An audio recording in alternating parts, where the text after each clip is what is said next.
ভবিষ্যতে যেন এই খুনি জেনারেল জিয়া, পলাতক জেনারেল মুজিবের মতো কোনো জেনারেল এই দেশে পয়দা না হয় যারা প্রভুর অন্ধ আনুগত্য করবে নীতি নৈতিকতা বিসর্জন দিয়ে।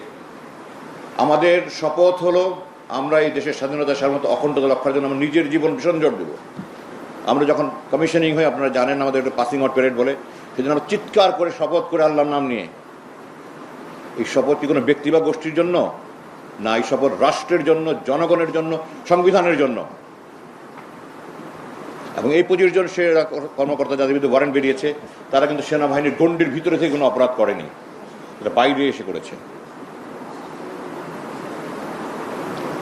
এই মামলায় যদি এত শাস্তি হয়, ভবিষ্যতে ডিজিএফআই, এনএসআই, র্যাবে যারাই যাবে বিভিন্ন বাহিনী থেকে, তারা 100 বার চিন্তা করবে যে আমি অন্যায় কাজে আনুগত্য করবো কিনা।